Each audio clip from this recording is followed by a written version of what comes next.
Welcome back, happy hookers. Today we're going to be making these cute little autumn pumpkins. Now this is a really quick build. It's using Cedar #1 Chunky. I'm actually using my camera handheld actually because I realised I didn't. I'm about to edit. This is the workings of my crochet mess, and I realised I hadn't actually done the intro. In fact, say hello to Yarn Eater #1. Moomin. Okay guys, sorry for the swift move, give you all a little bit of nausea. So grab a hook, grab a cup of tea, and let's get started. To get started with your beginner crochet pumpkin, you're going to need some yarn and a hook. I'm using number 5, I think it's a Clover Soft Touch, very nice. Not exactly the prettiest hooks, they look a little bit like a piece of toffee. And I'm using Cedar #1 in Chunky, which is my favourite yarn. So create your slip knot, whichever way you prefer.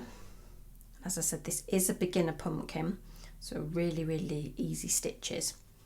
And we're going to create a chain of 15. So 2, 3, 4, 5, 6, 7, 8, 9, 10, 11, 12, 13, 14, 15.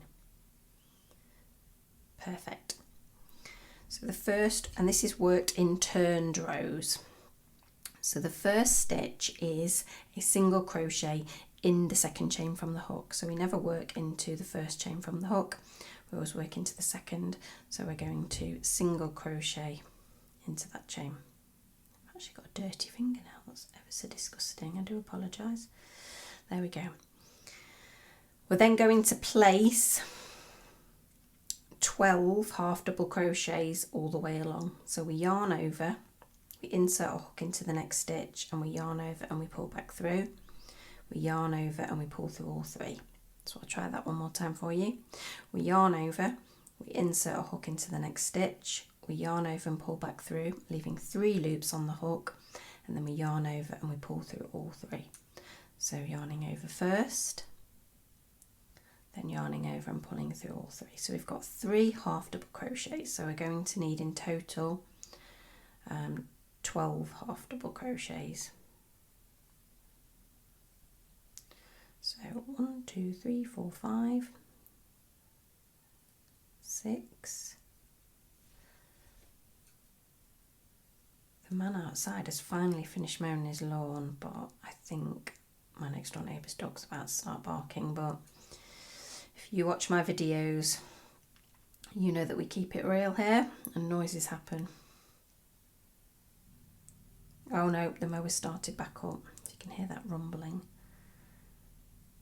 I don't know about you or where you're from, but we have just sort of entered our second heat wave or third heat wave of the summer. So I want to open the windows, but at the same time I don't.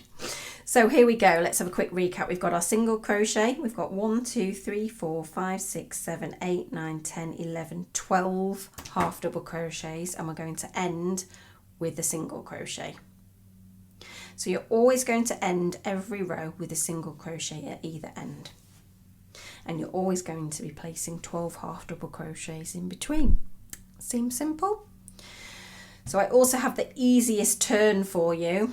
It's a chain of 1, a turn, skipping that chain, a single crochet into the first single crochet of the row. Voila. So for row 2, our half double crochets are going to be placed in what we call the back loop. Now this is known as lots of different things like third loop half double crochet, or I believe camel stitch, because it does create a hump or a ridge, which is what we want on our pumpkin. So let's take a quick look at the stitch anatomy. We've got the top where we've got our V's, and then can you see here it almost appears like we've got a second set of V's, but this is simply made up of the front loop here of this V and this one here, which is our third loop. And this is a special and unique.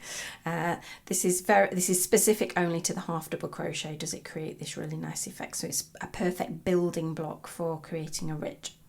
So we yarn over, and instead of going through here, which we would traditionally go through, we actually just go through here, up from the bottom, and we do a half double crochet.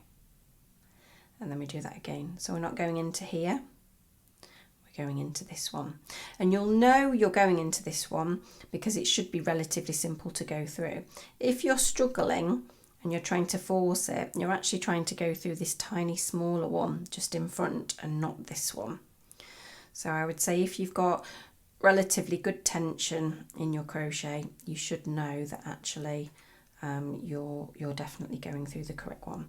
And you'll know that you are because if you flip it over, can you see what's happened? It's created this really pretty braided effect where it's pushed that top row round to the front. An ideal way for making ribbing without having to simply go into back or front loops only, which is still very effective, but it can create kind of a thin fabric.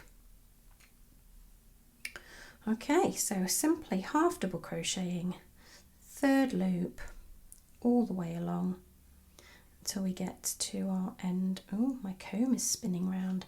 I was actually using this for a tutorial on how to fringe coasters. If you're interested, that's up on my channel. Okay, we're nearly there. Let's get you back into the middle. Start wandering off, and then I get all these comments like, love your tutorial, but would be good if you could actually keep your hands in the centre of the camera. I do apologise. Maybe I need a GoPro, although that might be a little bit sickly. I'm not sure I'd want a GoPro live action crochet.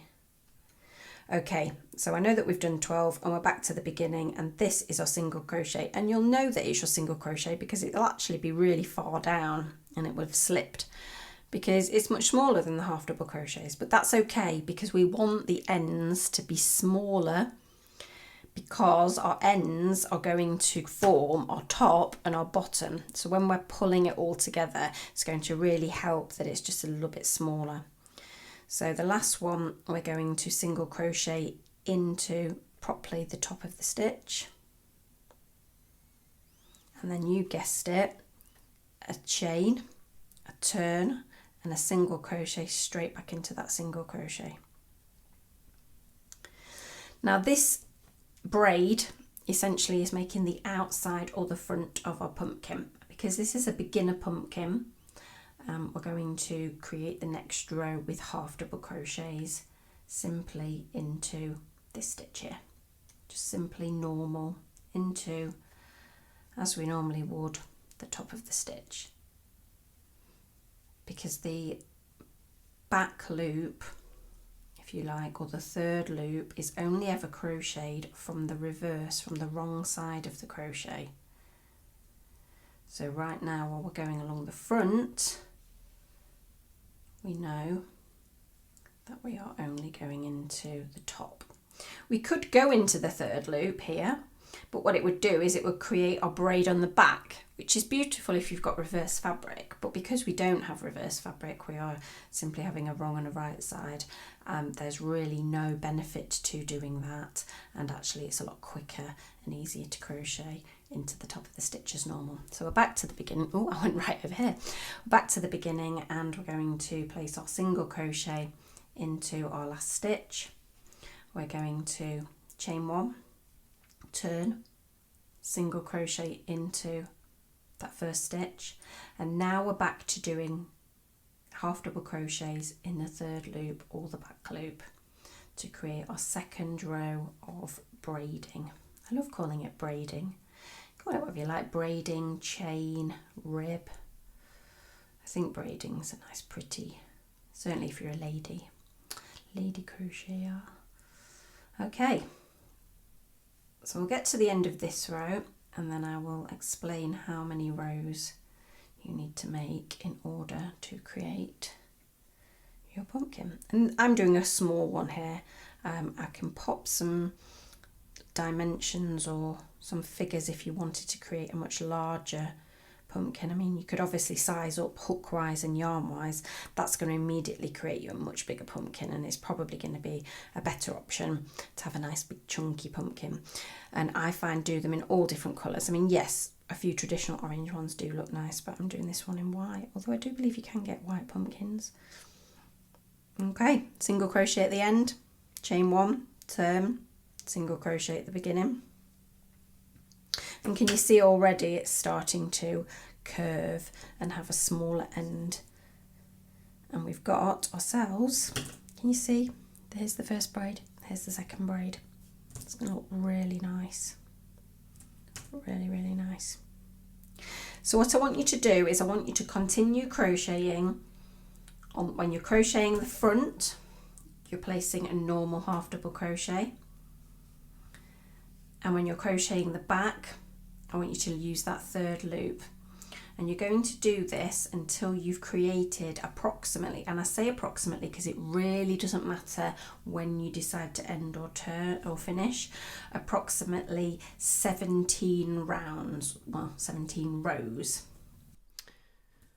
Okay, so frog in my throat.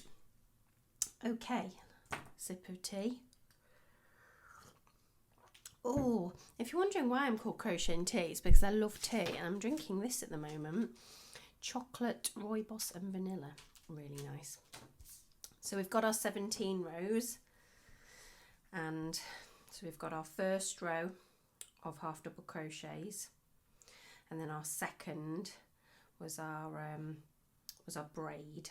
So in actual fact, if you're interested, I've got 1, 2, 3, 4, 5, 6, 7, 8 braids.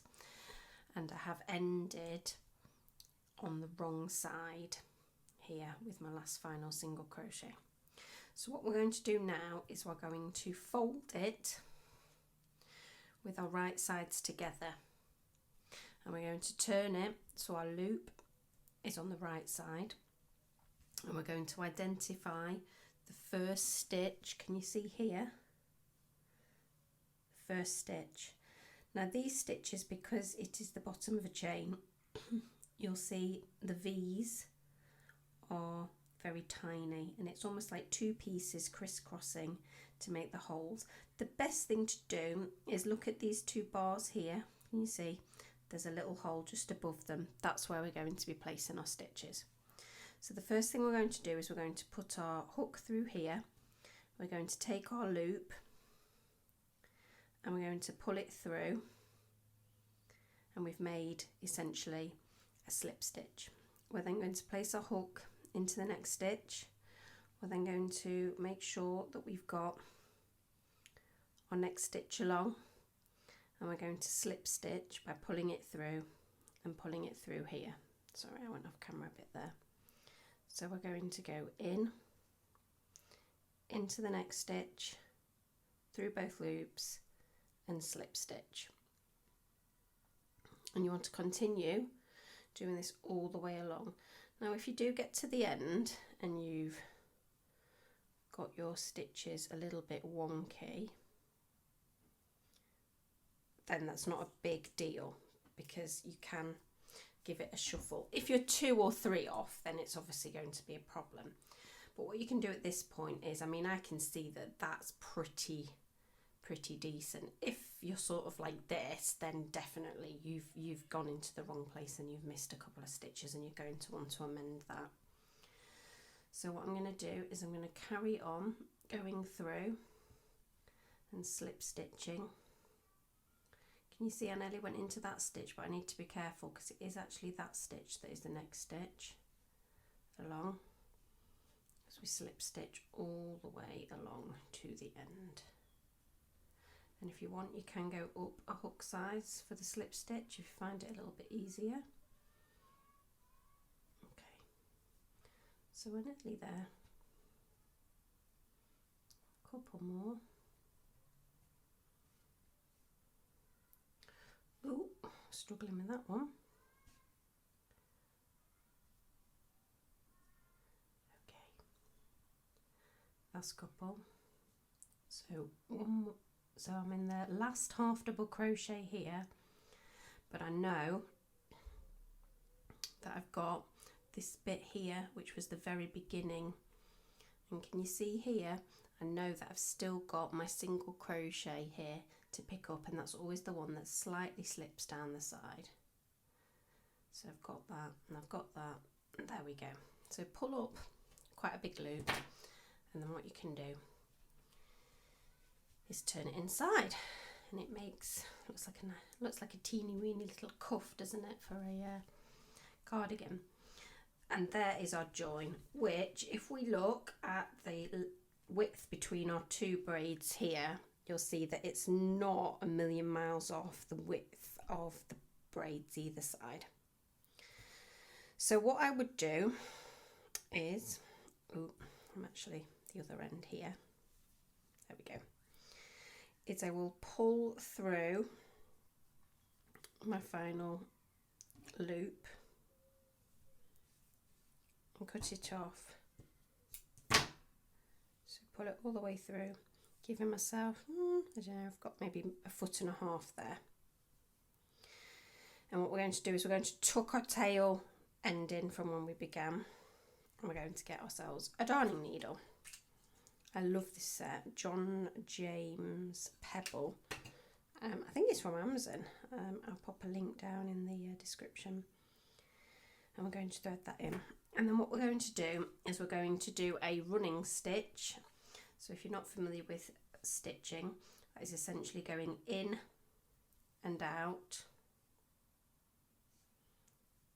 all the way along. And essentially you want to be putting it into every stitch, like so. So front to back, back to front, not pulling too tight. And you can do it like this, look, you can weave in a couple in and out like so. It helps to keep an eye on where you started, which I know is here. What you can actually do, if you find it easier, let's grab a little stitch marker, and there we go. And now it's roughly about here, so I'm just going to pop that there, help me keep track. So in and out, in and out, in and out, into those end stitches, which were our single crochets. You hear the children playing out after school. In and out. Oh, actually it is here. No, it's not, it's here. Oh no, I can see a little bit there that I can going to be pulling. Yep. No, that's not a running stitch. That was very confusing. I nearly didn't go far enough. Oh, actually it is, because I'm back to the join. Oh, getting a bit confused. And then what we can do is we can pull it tight. And as we pull it tight, what we want to be doing is, let me get rid of all this clutter, pull it tight,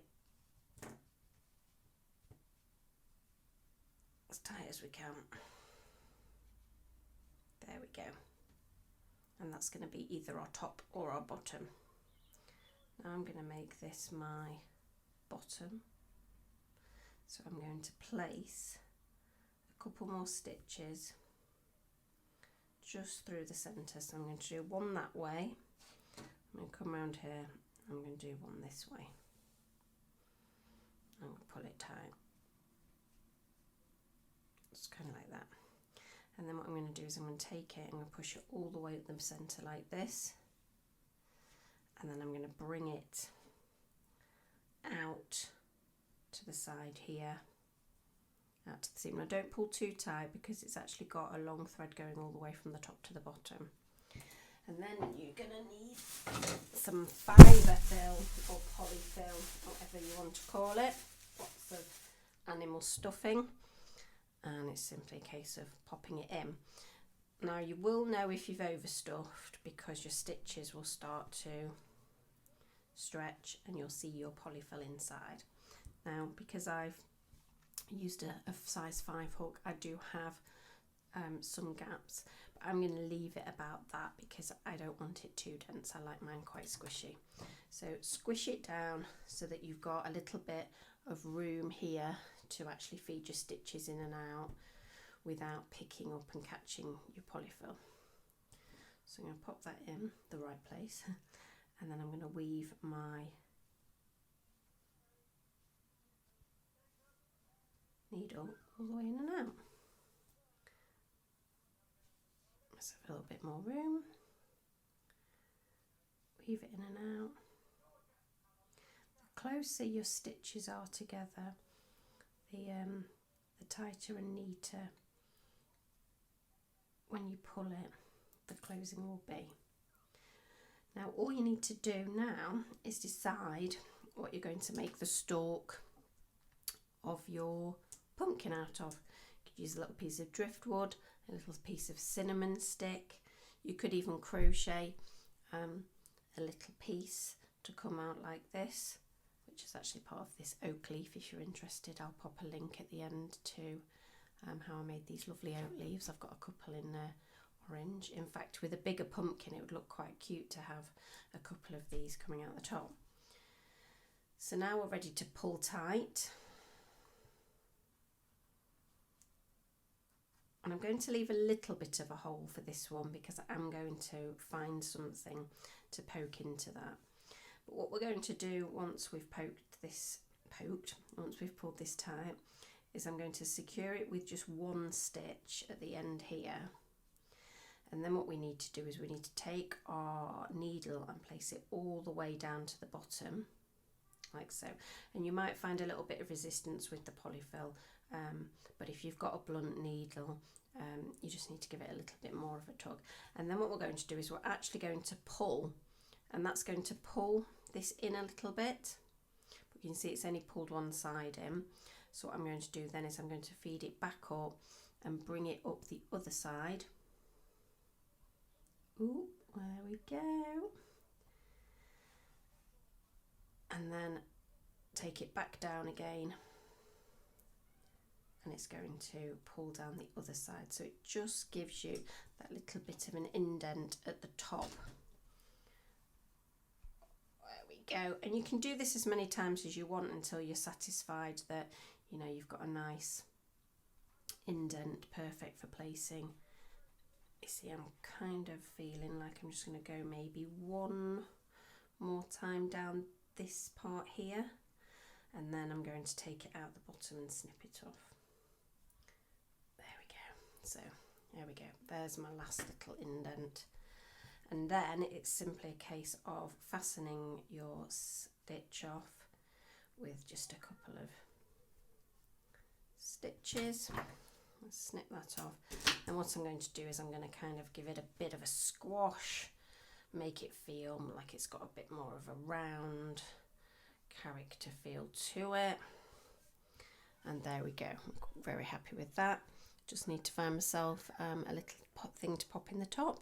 And there we have. So, I mean, it looks beautiful if you've got different collection of different sizes and colours, maybe different things coming out the top, whether that's additional crochet pieces or cinnamon sticks. So thank you ever so much. I hope you found this beginner crochet pumpkin tutorial useful. If you did, please do give this video a thumbs up. Comment down below if there's any other sort of fall or autumn inspired crochet that you'd like to see. And until then, happy hooking. Bye.